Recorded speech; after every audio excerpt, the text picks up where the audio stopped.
Hey guys, welcome to our channel Cine Music Space। और आज के हमारे इस मंडे मूवी पोर्टल सेगमेंट में हम लोग जिस मूवी के बारे में बात करने जा रहे हैं वो है एक Japanese supernatural horror film as the gods will, जो रिलीज हुई थी 15 नवंबर 2014 को, और इसको डायरेक्ट किया है ताकाशी माइक ने।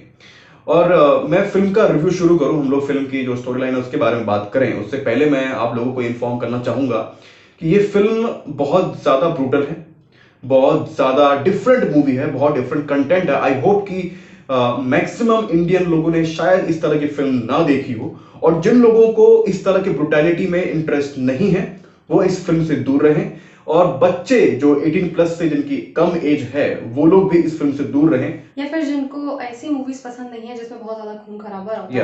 और ये फिल्म अपने आप में बहुत इंटरेस्टिंग फिल्म है। जिन लोगों को डिफरेंट कंटेंट पसंद है ये फिल्म उनके लिए है, और ये फिल्म उनको जरा भी डिसअपॉइंट नहीं करेगी। तो let start the review of as the gods will.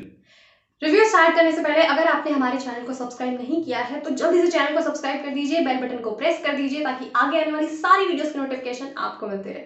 तो बिना किसी देरी के स्टार्ट करते हैं मूवी रिव्यू।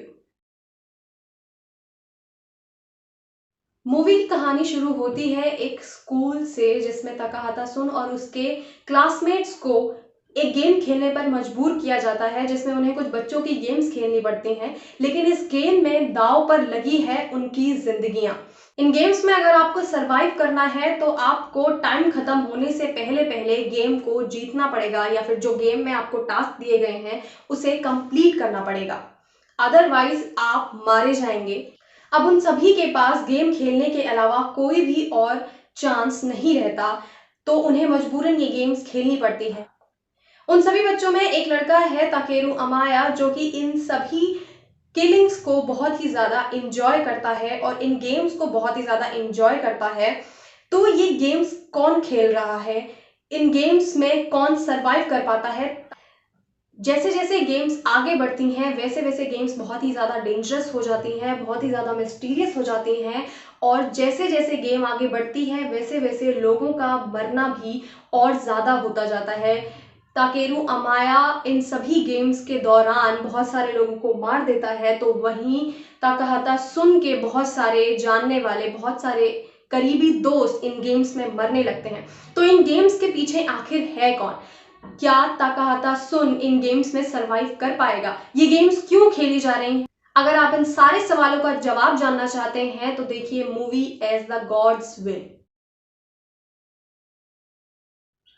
तो जैसा कि इस फिल्म को डायरेक्ट किया है ताकाशी माइक ने, हालांकि मैंने उनकी पहली फिल्म देखी है इससे, हालांकि उन्होंने कई सारी फिल्में बनाई हैं और जो बहुत ही डिफरेंट कॉन्सेप्ट पर बेस्ड हैं, बट ये उनकी पहली फिल्म देखी है मैंने, एज द गॉड्स विल।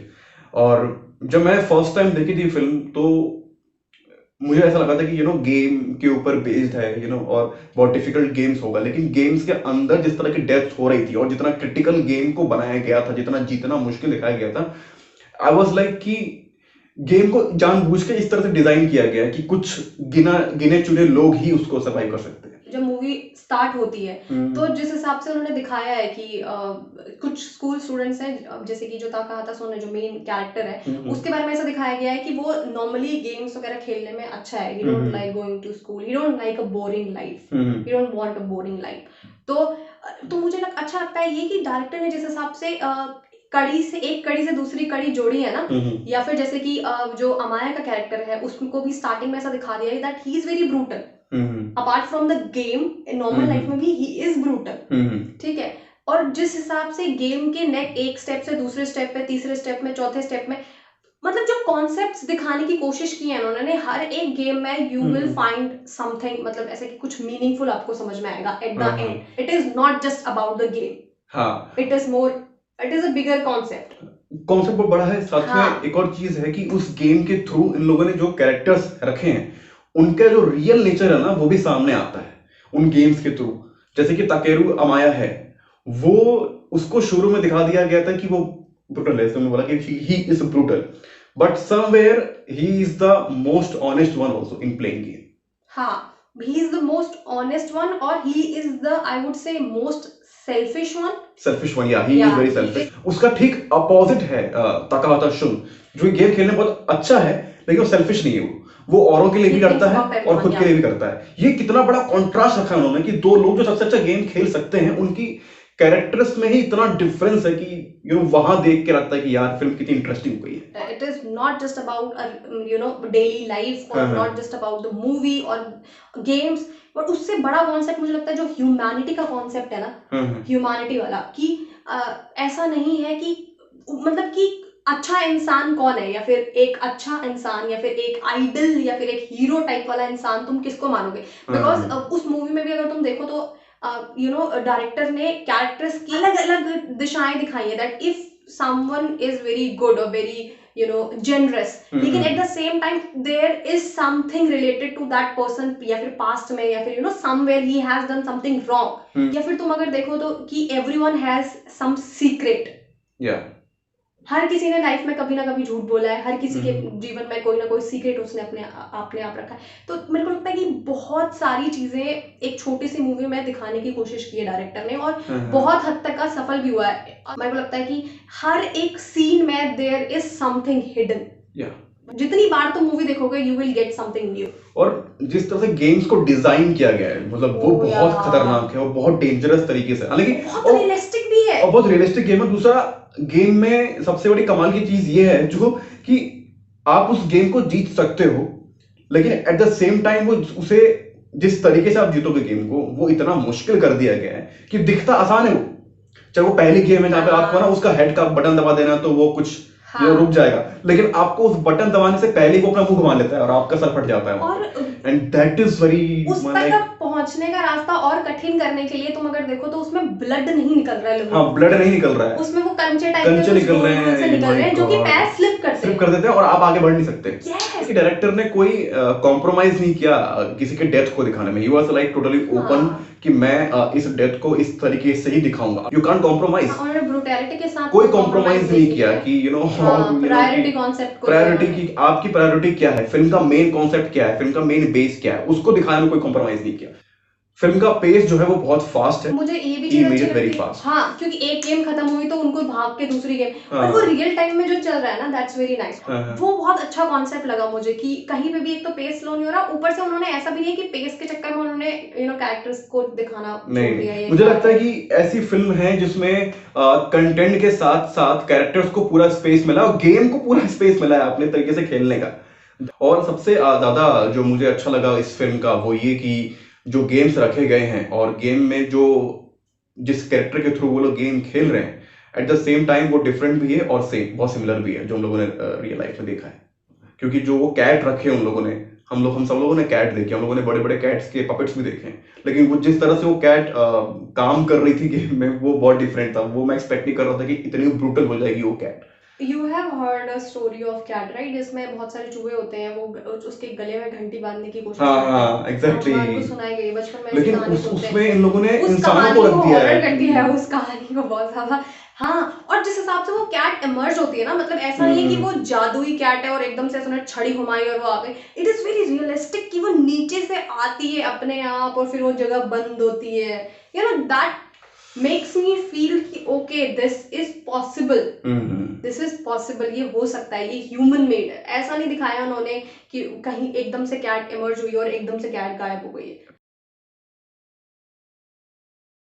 इस फिल्म की मेन स्टार कास्ट है सोता फुकुशी, हिरोना यामाजाकी, रियुनोसुके कामिकी, मियो युकी, शोता सोमतामी और नाहो ओमोरी।